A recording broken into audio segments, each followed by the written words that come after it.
We haven't invited you for a reason, my mom snapped. Why are you even here? My sister added. Don't tell anyone we are related. I stayed silent. But when the CEO thanked me by name, they knew exactly what they'd done. 3 days later they were calling me in tears, begging to. I wish I could say I was shocked. I wish I could tell you my hands trembled, my lip quivered, my eyes welled up with tears when my own mother said those words to my face. But honestly, it was more like a sigh. That familiar, exhausted kind of sigh you let out when your GPS reroutes you through traffic again and you just accept it. I didn't flinch. I didn't speak. I didn't even roll my eyes. I just stood there in the marble-floored lobby of the Hilton Ballroom, holding my name badge, nodding like I had just been told the soup of the day was tomato. My sister, of course, looked stunning. He always does. Perfectly tailored dress, sleek hair, heels that probably cost more than my first year of college textbooks. She had that effortless kind of gloss to her. The kind that screams, my biggest struggle today was deciding between the gold clutch and the silver one. Don't tell anyone we're related, she hissed again, softer this time but with that same venom. I glanced at her for just a second. Long enough to clock the panic in her eyes. The fear that I might go around telling people we used to share a bunk bed and a bathroom growing up. As if my presence might stain her career by osmosis. Got it, I said. It wasn't worth it. Not a confrontation. Not even a snide comeback. Because what they didn't know was this. I wasn't there to crash the event. I had been invited. Personally. By the host. And I was exactly where I needed to be. The gala was celebrating a major upcoming merger between two mid-sized companies in the legal tech sector. One of those companies was the one my sister worked for. The other? The one I built. Quietly. Behind closed doors. Without their applause or support or even basic interest. I could have told them that. Could have turned the moment into a spectacle. But I didn't. Because they didn't deserve a heads up. They didn't deserve anything. Instead, I took my seat, the one with the little reserved card on it, front and center. My sister and my parents were seated 2 tables back, tucked in with the other +1s and spouses and proud family members who actually knew what field their children worked in. They didn't notice me at first. Of course not. Why would they?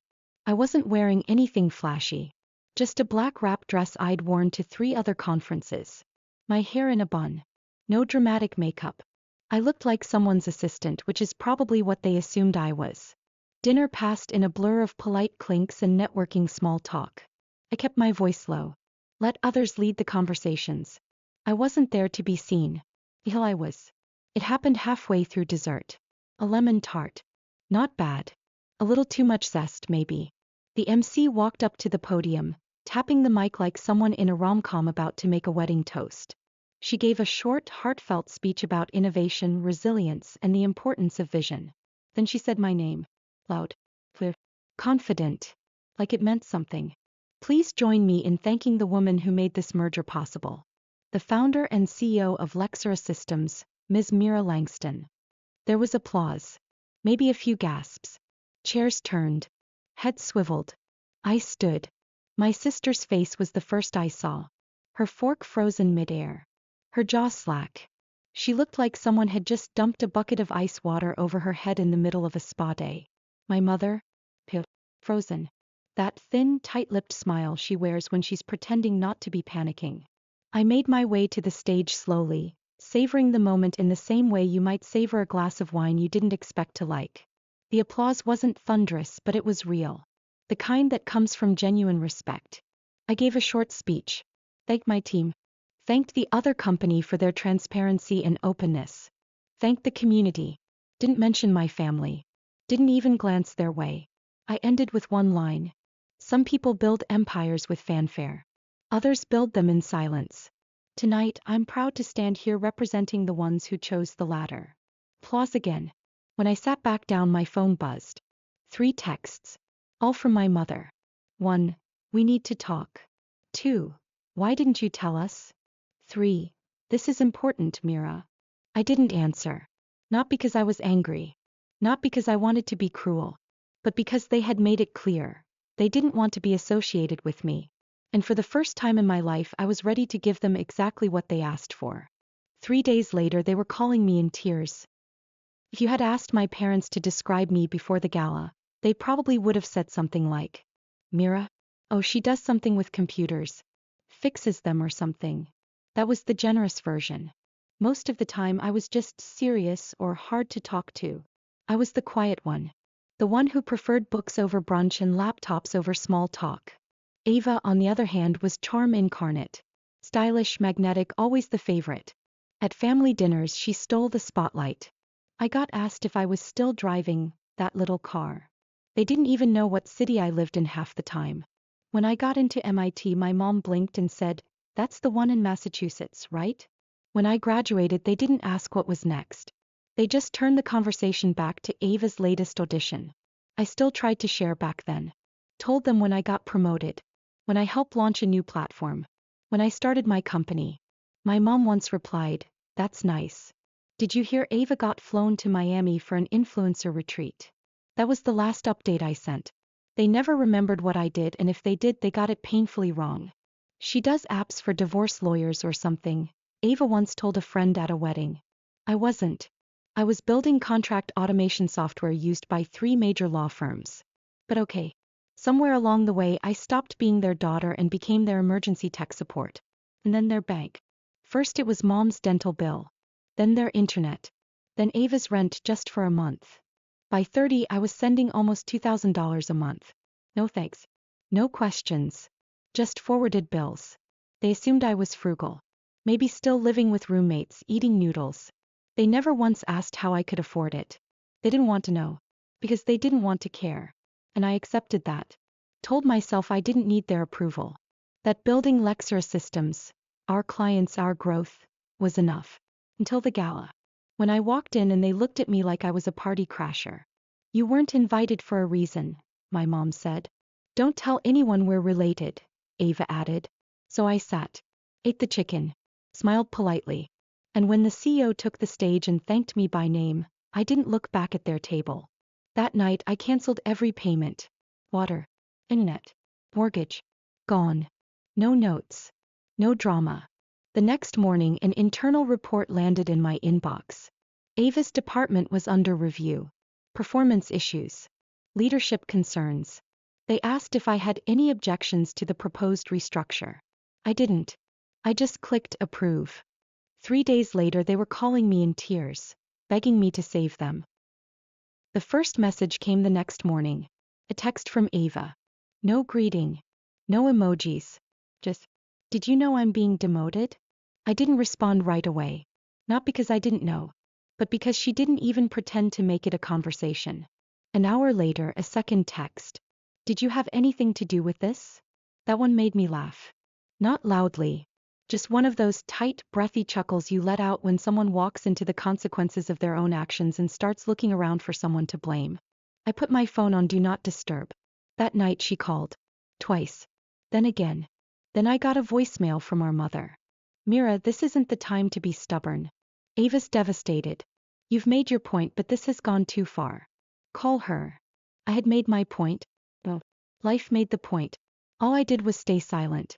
But silence can be loud, can't it? Deafening even. Especially when you're used to someone cleaning up your messes and suddenly they just stop. By the end of the week, Ava's demotion had become office gossip. Apparently she cried in a meeting. Then snapped at someone during a strategy session. Then took a week off for mental health, which mostly involved posting vague quotes to her Instagram story and waiting for DMs to roll in. I stayed out of it. Completely. I didn't speak to HR. I didn't comment on the reports. I didn't even breathe near the situation. But word travels. And eventually someone at her office put 2 and 2 together. That I was the Mira Langston. That I ran Lexera Systems. That the company they were now merging with wasn't some faceless tech giant. It was mine. And suddenly every snide thing she'd ever said about her awkward sister, who tinkers with startup stuff, didn't age well. I knew it hit the fan when Ava showed up outside my building. Not the office. My home. It was a Thursday. Late afternoon. I had just gotten back from a meeting and was debating whether I had the energy to cook or just order Thai. The intercom buzzed. "It's Ava. Let me up." I let her in. Curiosity mostly. She came in wearing oversized sunglasses and a trench coat, like she thought the paparazzi might be lurking in the bushes. Nice place, she said, glancing around. Thanks, I said. Tea. God no. Look, I'm not here for small talk. Of course not. She stood awkwardly in the middle of the living room, shifting her weight like she couldn't decide whether to sit or run. They're talking about letting me go, she said finally. I raised my eyebrows. They. The board. The review team. Whoever. You know who. Right. You could stop it, she said. You're the CEO. I tilted my head. Actually, no. The decision goes through several layers of review. I don't get final say. She narrowed her eyes. But you could influence it. If you wanted to. There was. I looked at her and said nothing. This is your fault, she snapped. You humiliated me. You could have told us who you were. You let us think. You told me not to tell anyone we were related, I interrupted, my voice calm. Remember? She flushed. I didn't mean it like that. It was a stressful night. It was a normal night, I said. Stressful for you maybe. For me. It was Tuesday. Her jaw tightened. I'm your sister. And I was your embarrassment.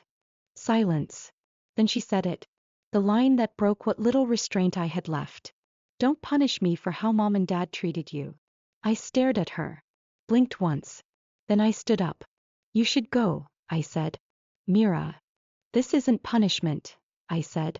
This is what happens when you build your entire career on pretending you're someone you're not, and everyone finally notices. She left without another word.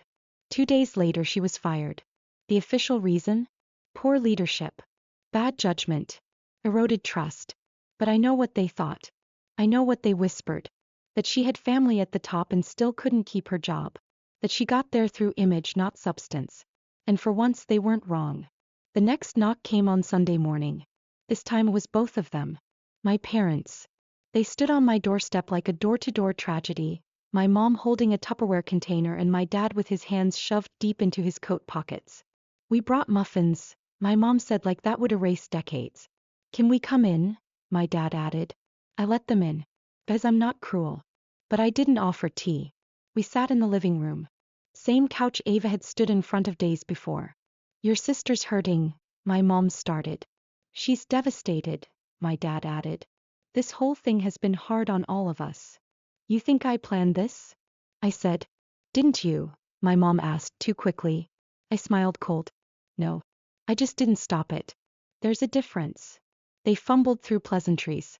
Praised the apartment. Commented on how mature I looked. Then came the real ask. We were wondering, my dad said slowly, if you'd consider helping out again. With some of the bills. Until things settle. It's been a hard year, my mom added. Of course it had. You mean resume the payments I was sending for 5 years? I asked. They both looked startled. We didn't realize it had been that long, my mom murmured. Because you never asked, I said. You just sent requests. My dad cleared his throat. We're family, Mira. We support each other. I nodded. Exactly. Which is why I stopped paying when it was clear that only one side was doing the supporting. Silence again. Please, my mom whispered. Ava's lost everything. She needs time. She had time, I said. She had years of me holding everything together behind the scenes while she got all the credit. They didn't argue. Because there was nothing left to say. Eventually they left. Took their muffins with them. And I sat on the couch, still as stone. Not victorious. Not smug. Just done. Really truly done. 3 days later I got a letter from the HR team. Ava had appealed her termination. I signed off on the final report without changing a word. She had written in the notes, please reconsider. I'm Mira Langston's sister. That was the first time she ever claimed me. And it was already too late. I didn't hear from any of them for about a month. Not Ava, not my parents, not even one of those awkward messages asking if I could explain how their health insurance worked again. It was quiet. And it was glorious. In that silence I got more done in 4 weeks than I had in months. We finalized the merger. Launched the new integration tools. Signed 2 enterprise clients. My team sent me a mug that said, actually I am the boss, and I drank out of it proudly every damn day. Then the knock came. It was a rainy Thursday evening, one of those nights when you just want to curl up with leftovers and ignore the world. But the knock didn't stop. Reluctantly, I opened the door. My mother and father were standing there, soaked. No umbrelle. No muffins this time. Just drenched jackets and strained smiles. I didn't invite them in right away. We were in the area, my mom said, forcing a laugh.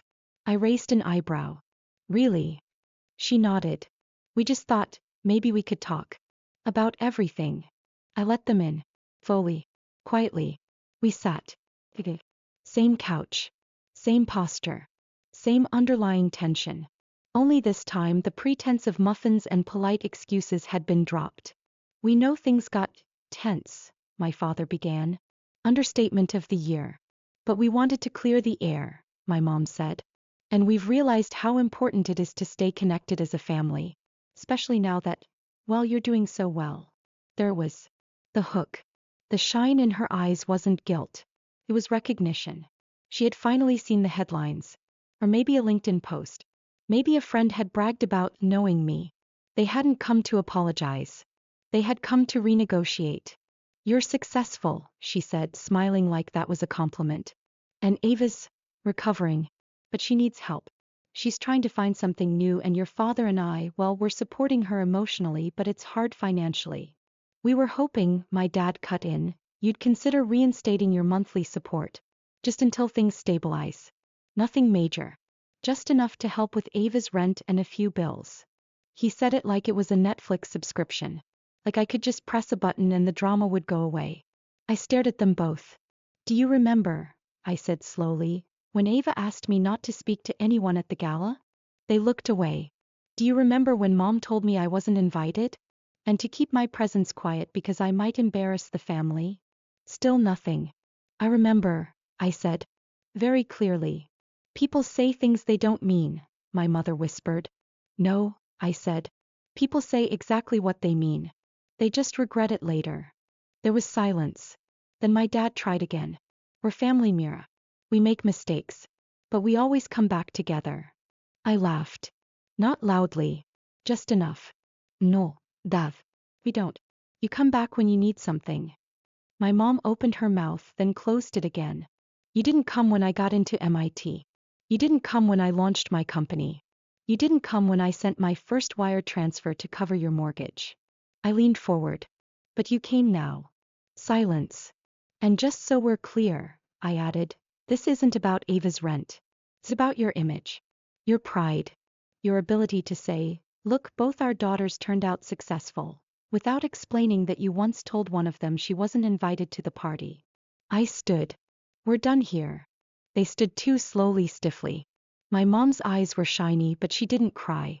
Not really. We didn't mean to hurt you, she said. You didn't mean to think about me at all, I said. And you succeeded. They left. This time I didn't watch them go. I closed the door. Locked it. Turned off the porch light. The next week, a reporter reached out for a profile on Lexer's leadership team.